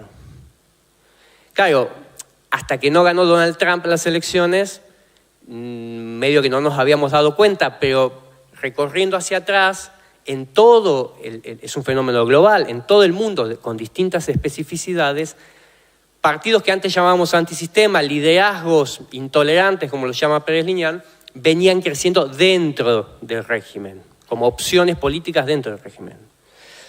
Y ahí él se plantea una correlación que me parece interesante traer a colación, que es hasta qué punto no hay un vínculo relativamente fuerte entre el cambio del capitalismo global, podemos decir, ¿no? El cambio del desarrollo, el capitalismo financiero, la expansión en ese sentido, la crisis del empleo tradicional, la transformación tecnológica y el auge de estos fenómenos políticos. Entonces, el planteo, por lo menos para poner sobre la mesa, es que esto que está pasando en todo el mundo, que no es Milei en Argentina, que no es Bolsonaro, que no es Meloni, que es un fenómeno global, en algunos lugares han llegado al poder, en otros lugares no, pero en todos los lugares del mundo estos fenómenos existen, en los países donde no existían, hoy existen, tienen que ver con una especie de ruptura, particularmente del mundo del trabajo, ¿no? Vinculado a la globalización. Es una hipótesis que por lo menos me parece interesante para pensarla hoy porque implica menos énfasis en las redes sociales, que no quiero aquí pecar de bajarle el precio a la lógica comunicacional y de cómo se constituyen las subjetividades en las redes, pero algo quizás más estructural, ¿no? Algo que está pasando en todo el mundo y donde los ganadores y perdedores de la globalización, para simplificar, ya no son claramente países, sino sectores dentro de países. Entonces vemos esto a nivel global. Esto particularmente con esta hipótesis de Pérez Liñán hay algo que es muy visible, que es el enojo respecto del futuro, un futuro que no es visto, sobre todo por las clases medias y medias bajas, que ven, sobre todo las que no se vinculan al mundo más globalizado, que ven que su futuro va a ser peor. Y esto se expresa políticamente. Pero digo, por lo menos para poner sobre la mesa de que no estamos solo ante fenómenos políticos que parecen autoproducirse. Una tercera cuestión que quiero traer aquí un poco a la mesa es que me parece que cuando enfocamos esta cuestión de las tensiones del régimen democrático y nos olvidamos que el régimen democrático, tal como lo conocemos ahora, tiene elementos internos que no siempre se llevan bien, o sea, es una fórmula mixta, es una especie de pequeña ensalada que contiene elementos más liberales en los derechos, que contiene elementos más democratistas, que contiene elementos más republicanos, incluso populares o populistas. Y eso, todo eso está ahí junto, ¿no? Entonces, quizás no es extraño ver tensiones hacia adentro del régimen. Lo que parece ser novedoso es que eso se haya visibilizado y haya permanecido de tal manera, ¿no? Entonces hay algo en esa erosión democrática que hoy nos acompaña, que no sabemos si es erosión, si es transformación, que por lo menos debemos abordarlo con explicaciones más allá de lo local, ¿no? Más allá del color local. Me parece que hay algo global que merece hipótesis globales. Y algo me parecía, respecto a la teoría de Strasser, que me parece interesante actualizar para hoy es, bueno, entendemos que nuestras sociedades son más complejas, son más plurales, están cruzadas por las identidades, están cruzadas por las subjetividades que producen las redes sociales, la comunicación, la inteligencia artificial ahora. Es un mundo muy diferente de 1983, por ejemplo. Bien, Bueno, pero tendemos a ver que el sistema institucional debe adaptarse a esa realidad. Y aquí un poco lo que yo me gustaría plantear es, bueno, ¿cuánta pluralidad, cuántas identidades diferentes, cuánto conflicto soporta un régimen? ¿No?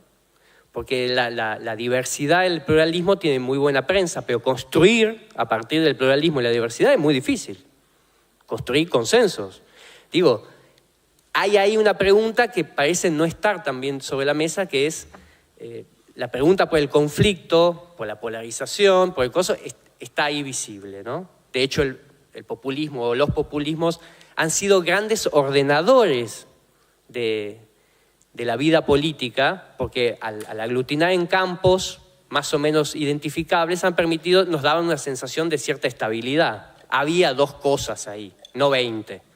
El problema es, para las teorías de la democracia deliberativa, también para las más vinculadas al populismo, cómo se gobierna un régimen democrático ante esa fragmentación social, ante esa diversidad política, ¿no?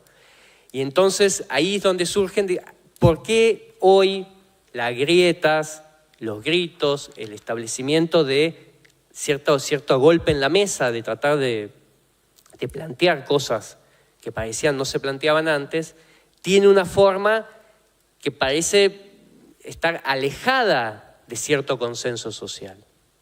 Digo, no hay nada menos taquillero en ciertas partes de la política actual que buscar el consenso, ¿no?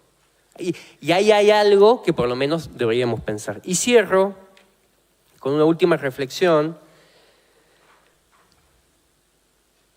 Me permito leerlo para no demorar, en un libro homenaje a Strasser que yo lo titulé Notas prudentemente esperanzadas sobre la democracia posible, ¿no?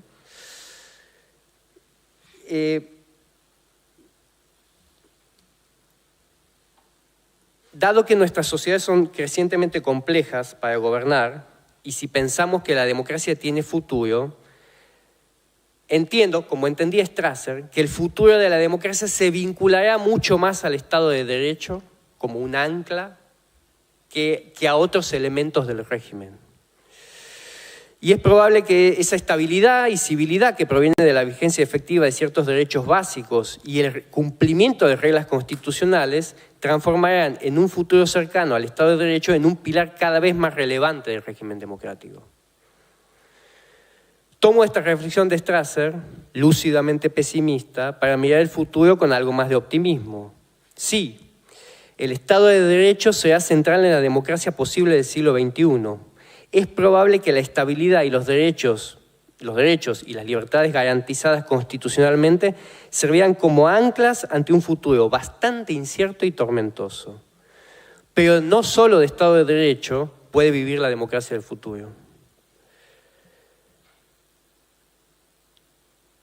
Si queremos que esta sea posible, no debemos olvidar que el elemento democratista del régimen, el gran legitimador de todo el orden político moderno, por lo menos en Occidente, no tenemos por qué resignarnos a que los aspectos intolerantes, expresiones políticas intolerantes de izquierda o de derecha, se consideren como los únicos y legítimos herederos de la tradición estrictamente democrática. Como demostró con sus luces y sombras el reciente proceso constituyente chileno, las sociedades actuales pueden intentar resolver crisis de gran entidad que ponen en juego a todo el régimen, o lo ponen en cuestión, estableciendo mecanismos excepcionales de participación ciudadana, en el marco de procesos institucionales inclusivos en los que se articule la participación ciudadana con la actividad de los representantes políticos tradicionales. La vitalidad ciudadana, las leyes y las urnas juntas pueden favorecer un camino en el que la toma de decisiones sea realmente colectiva, democrática y legítima. Finalmente, si vamos a reformar instituciones, leyes y constituciones, quizás debamos hacerlo sin exagerar nuestras expectativas de cambio, sin idealizaciones normativas que nos hagan pensar que solo cambiando leyes se resolverán los más estructurales problemas sociales. Por el contrario, debemos pensar en arreglos institucionales y prácticas sociales en que sutúen grietas, que finalicen batallas culturales antes de iniciarlas, para favorecer lentos, dificultosos, pero imprescindibles procesos de encuentro social y consenso político. Si tengo la esperanza de que en el futuro la democracia todavía sea posible, se la debo en gran parte a Carlos Strasser, y este es mi homenaje. Gracias.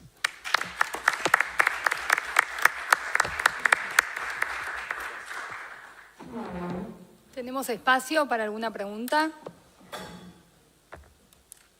¿Sí? ¿Alguien en la sala? ¿Entre los expositores?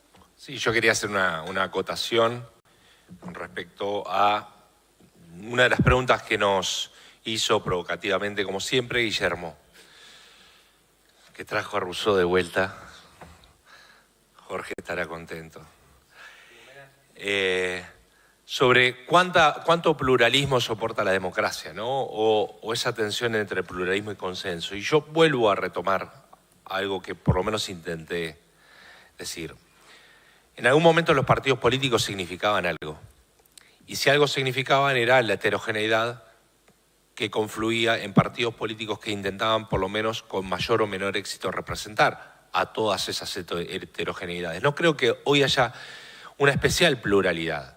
Argentina, como Brasil, grandes países, grandes en términos de extensión, ya por definición, por lo grande que son, tienen una heterogeneidad. Si a eso le sumamos el componente inmigratorio, federal, en el caso argentino, con las características de todos y cada uno de los lugares, realmente son sociedades muy heterogéneas con un montón de pluralismos que lo representaban, a mi juicio, los partidos políticos. Y esto es lo que no ocurre. Duverger nos decía que si hay un sistema de partidos, nosotros analizamos los partidos políticos cuantificándolos con un índice que se llama NEP, número efectivo de partidos. Si existían, según Duverger, 8 partidos políticos, era ingobernable un país. 8 con posibilidades reales de acceder al poder, a eso me estoy refiriendo.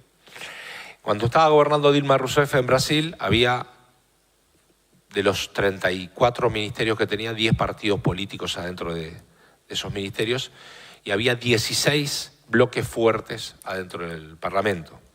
Con lo cual, ahí para mí, ante la pregunta de Guillermo sobre esta tensión entre pluralismo y consenso, ¿cuánto pluralismo soporta una democracia?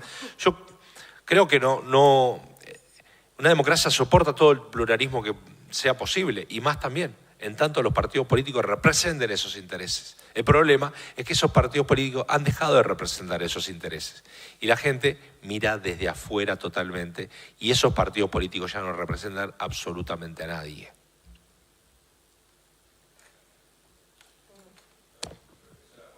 Sí.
Bueno, muchas gracias por la pregunta, está buenísima.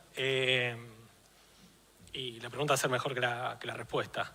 Yo diría como 2 o 3 cosas. La primera, efectivamente, digamos, mi criterio, si se quiere, normativo o cuasi normativo para proteger este tipo de acciones colectivas y en particular el piquete o el corte de calle es esta idea de democratización de la democracia.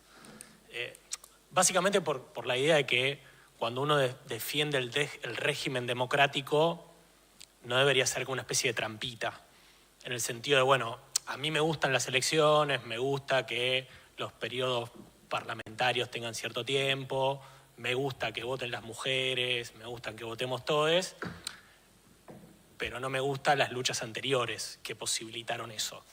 Y en términos históricos, los procesos de democratización tuvieron eso, que quizás no es tan lindo, no tiene tan linda prensa, que es cortar prolongadamente una calle, quizás tirar alguna piedra en algún lado y demás. Entonces, mi punto de partida tiene que ver con eso, con hacerse cargo que lo que nos gusta del régimen democrático, a mí me gusta el régimen democrático, me gusta esto que decía Guillermo, cada 2 años está bueno ir a votar, un poco las piedras de papel que decía Seworski en su texto, ¿no? Che, esto no es cualquier cosa, es ir a votar. Bueno, eso tiene un pasado que no es ir a votar, que es un poco más tumultuoso, entonces hay que hacerse cargo de ese pasado tumultuoso, mostrando que ese tumulto también contribuye a la democracia. Ahora, tu pregunta me parece que es súper pertinente, que es, bueno, ¿quién define cuándo una acción colectiva contribuye a democratizar la democracia o es una acción colectiva que contribuye a desdemocratizar la democracia? Porque yo no estoy dando por hecho que cualquier acción colectiva contribuya a democratizar la democracia. No sé, las acciones colectivas que en su contra sufrió, por ejemplo, el gobierno de Evo Morales en la media luna, fueron acciones colectivas muy potentes, pero desdemocratizadoras, que pretendían restituir los privilegios de las minorías blancas en Santa Cruz de la Sierra fundamentalmente, pero también Beni, Pando y Tarija y demás. Entonces, la pregunta es súper pertinente. Bueno, ¿quién define cuándo se contribuye a la democratización de la democracia? Bueno, ante esa pregunta clave, yo preferiría que nadie lo defina. Es decir, bueno, ante la duda de que haya una autoridad que pueda definir quién está democratizando la democracia y quién no lo está haciendo, y en función de eso criminalizar a alguien y no criminalizarlo, prefiero que tomemos como decisión, si se quiere trágica en algún sentido, porque la protesta vulnera derechos, yo eso no estoy negándolo, como la huelga también vulnera la acumulación de plusvalor o la ganancia, el nombre que le querramos poner. Bueno, en esa decisión trágica prefiero que siempre se garantice el derecho a la protesta, incluso asumiendo que hay una violación de derechos de las personas que quieren transitar, porque me parece más riesgoso esto que vos preguntás de una manera súper pertinente. Bueno, en definitiva, ¿quién define si se está democratizando o no la democracia? Entonces, lo que contestaría es súper pertinente la pregunta por quién define esto. Me parece que es muy riesgoso delimitar quién lo puede definir, si es el Poder Judicial, si es una autoridad política y demás. Prefiero que siempre esté garantizada esa posibilidad, porque en términos democráticos la protesta no es algo que distorsiona el funcionamiento democrático, sino que es algo necesario. Y una aclaración, y ya le dejo a Lina, cuando yo pienso en la democratización de la democracia, no lo pienso como algo general o bien común, lo veo como algo particular, pero que eso particular puede también estar democratizando la democracia. Bueno, talón de Aquiles.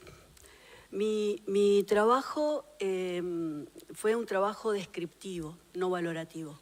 Desde ningún punto de vista dije que fuera bueno o malo la manifestación, la disidencia. Es justamente ese sentido es el que se viene a discutir. Y el espacio para dirimirlo es el espacio público. Digamos, será la sociedad que es la que está siendo interpelada, y en última instancia vos dijiste algo así como que el Estado tendría que venir a resolver el conflicto. El Estado es parte del conflicto. El Estado también en última instancia es el último destinatario de esa demanda. Y Hablaste también me quedé con algunas expresiones de tu pregunta que expresan algunos de los problemas que mi investigación viene a aclarar. Hablar de un derecho de la protesta, un derecho a la protesta, es un problema, porque no hay tal derecho. Si hubiera un tal derecho, toda manifestación de disidencia tendría que ser interna al derecho. Y precisamente lo que propone Habermas y Arendt, bueno, Luhmann de alguna manera también, es que todas estas expresiones, las que querían llamar desobediencias extraordinarias, tienen que darse necesariamente por fuera del sistema, como una dinámica de asedio a cualquier instancia imperativa del Estado y de las administraciones políticas. Sin esa posibilidad de revisión, como ahora sí dice Luhmann, ¿no? La posibilidad en la que la disidencia, la protesta social, es la instancia en la que la sociedad puede verse a sí misma como lo otro de sí misma.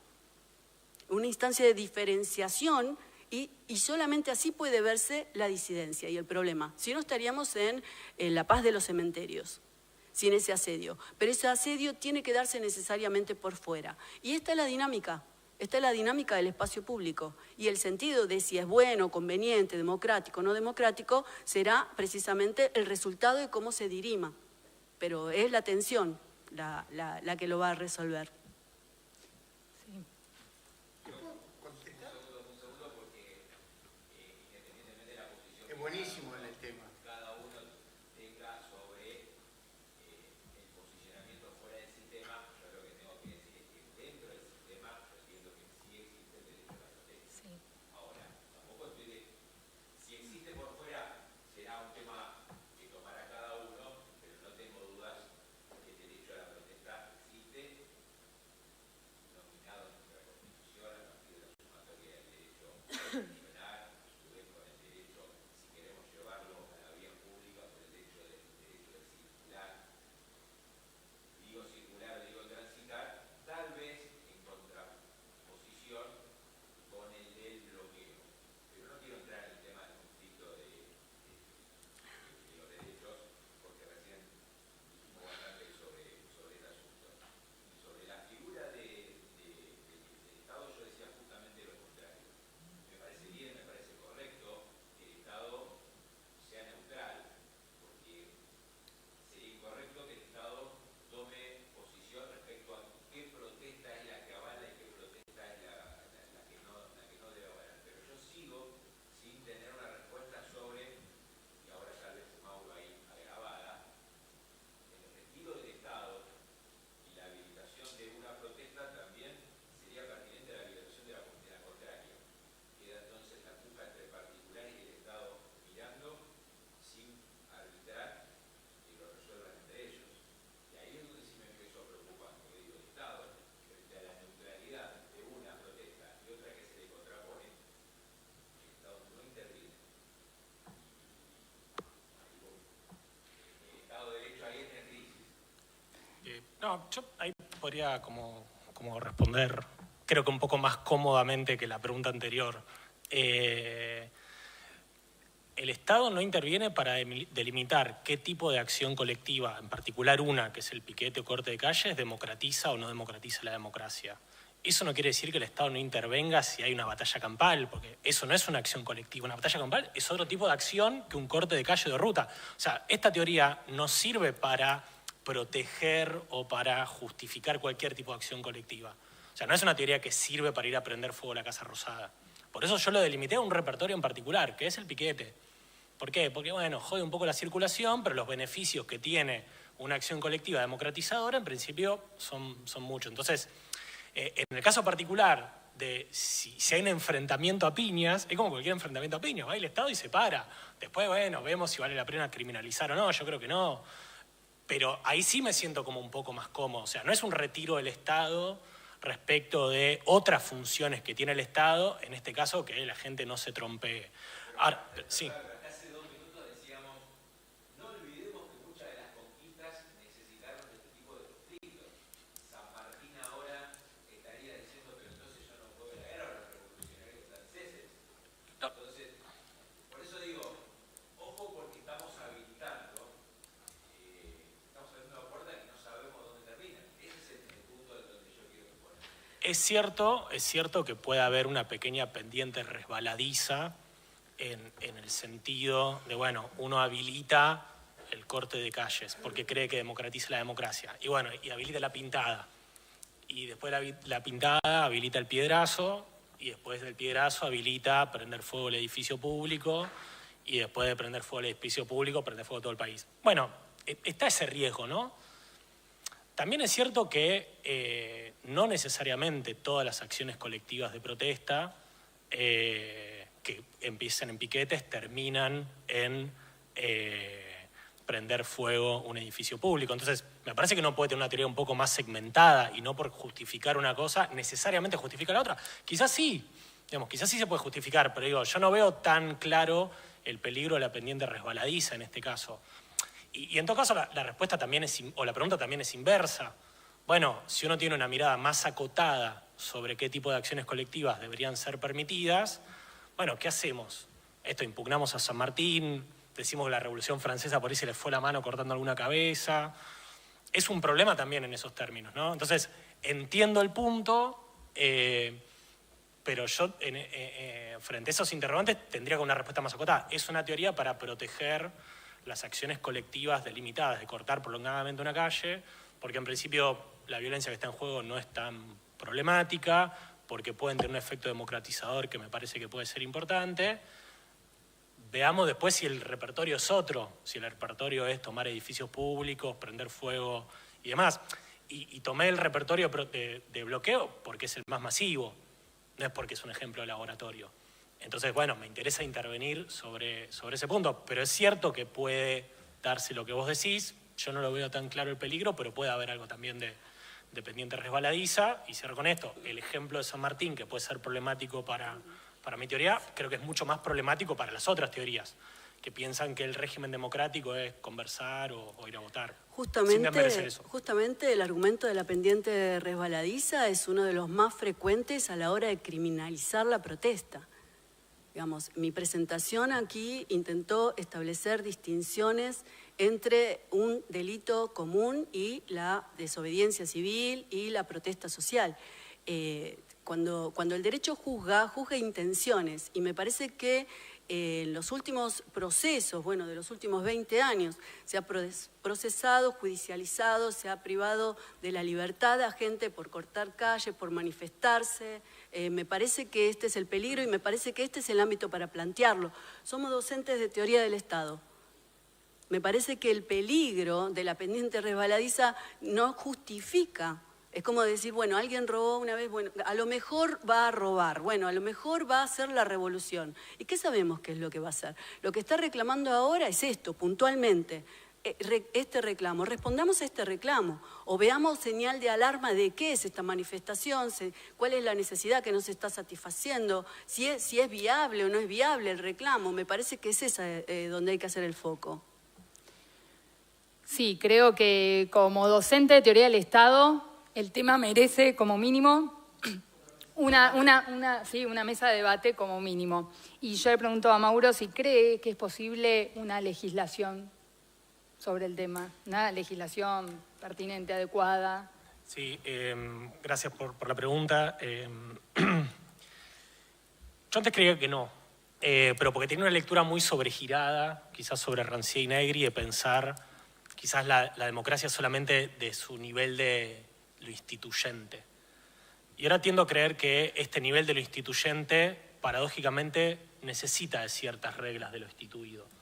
O que, dicho de otra manera, que para que esta dimensión democratizadora de lo instituyente pueda desplegarse de una manera no tan trágica, bueno, es preferible tener ciertas reglas de juego y no. Entonces, sí, a mí me parece que, y ahí me distancio por ahí un poco de lo que decía Elina, a mí me parece que sería interesante una regulación tuitiva de las acciones colectivas de protesta, por esto, porque creo que esta dinámica de lo instituyente paradójicamente necesita o puede fluir de una manera más o menos trágica, si se quiere, menos violenta, menos traumática, si existen ciertas reglas del juego que así lo habilitan. Pero supuestamente hay un derecho a la protesta, parece que está legislado, parece, ¿no? No haría falta. No, que el derecho Cristian exista no quiere decir que son dos cosas, serían en este caso dos temas diferentes. Yo lo que sí invito a los docentes, primero a debatir y si nos ponemos de acuerdo, a preparar, ¿no?, quizás una legislación adecuada sobre el tema, ¿no? Pero primero vamos a debatir a ver si nos ponemos de acuerdo. Sí, una legislación que proteja, proteja la expresión de la disidencia, ¿no? Porque justamente lo que se ve en tribunales es un encarnizamiento legal contra los que se manifiestan. Yo tengo una posición muy parecida a la de él. Soy muy republicano, muy institucionalista, creo. Ahora, no puedo negar que ante la proliferación de medios virtuales y de grandes comprometidos del teclado, ¿no? Creo que poner el cuerpo tiene su valor. Tiene su valor en sí mismo. Creo que es bueno lo que propone él, sinceramente. Creo que el límite es la violencia, digamos así, ¿no es cierto? Pero, ¿cuánta violencia? Es obvio que no dejar pasar a una persona también es violencia. Ahora, es una violencia tal que no permita, y bueno, si están un mes dejándome pasar por un puente en Gualeguaychú, por ahí sí, porque ya, creo que es un tema de bastante razonabilidad, incluso, aunque esté legislada y armada, que no me parece mal, me parece que a lo que apunta ella en cuanto a que revitaliza, en cuanto a que existe, es algo que existe. Y para mí es algo que es un riesgo que hay que bancar. Más si uno quiere que la representación política cumpla específicamente su rol. En la medida que la representación cumple su rol y dejamos otras formas, esas otras formas son buenas, porque no sé si son buenas, pero al menos nos están mostrando otros problemas que existen y que esos representantes tienen que tomar, porque no les queda otra. Yo estoy claramente con la posición de él, así, brutalmente, pero me parece que la revitalización y ese pensar esto, quizás estoy influido por Arendt o no sé por quién, pero desde algo que es una democracia deliberativa, nunca va a poder ser absolutamente compelido en normas jurídicas que pueden ser razonables, que pueden ser justas, que pueden ser buenas. Es más, yo creo igual que él que son necesarias, pero sabiendo que va a haber muchas veces que la realidad se va a escapar, porque la realidad siempre supera la norma, siempre, absolutamente siempre, y que eso no es malo para la democracia. Eso la pone en debate. Si fuera un poquito más a fondo, trataría de ir con Alain Touraine con movimientos sociales y antimovimientos sociales, pero siempre vamos a caer en el mismo. ¿Quién define qué es uno y quién define qué es otro? ¿Quién define que algo es el huevo de la serpiente y quién define que algo es el huevo de una democratización? Siempre vamos a estar en ese problema. Ahora, independientemente de que para mí eso no puede ser un criterio jurídico, sí es un criterio de valoración.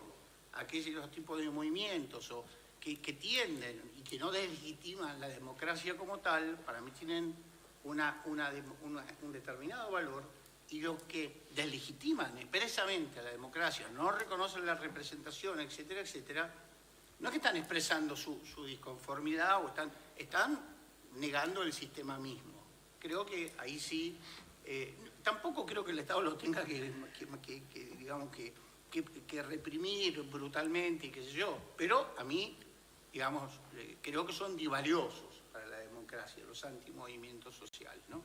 Cuando no van a favor de la democracia representativa, estoy diciendo, para ser bien concreto, sino que tienden en sus acciones a deslegitimar esa democracia deliberativa en forma expresa.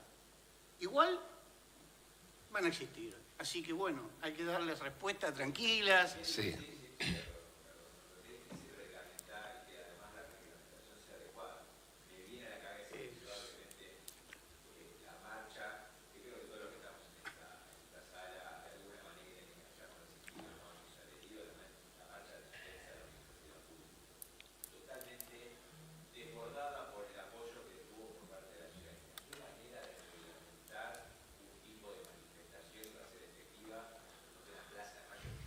Absolutamente pacífica. Absolutamente pacífica. Ese es el punto.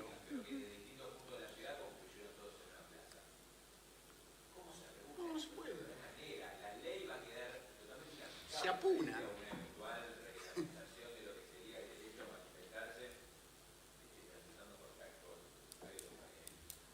Lo dejamos para otro día. Estamos, creo que todos de acuerdo. Bueno, ¿alguien más? Recién empezábamos esto, ¿no? No, estamos de acuerdo que lo tenemos que debatir. Eso sí. En eso estamos de acuerdo, no me digan que no. ¿En eso estamos de acuerdo? Sí. Bueno, muchas gracias a los expositores. Finaliza esta primera jornada, mañana continuamos.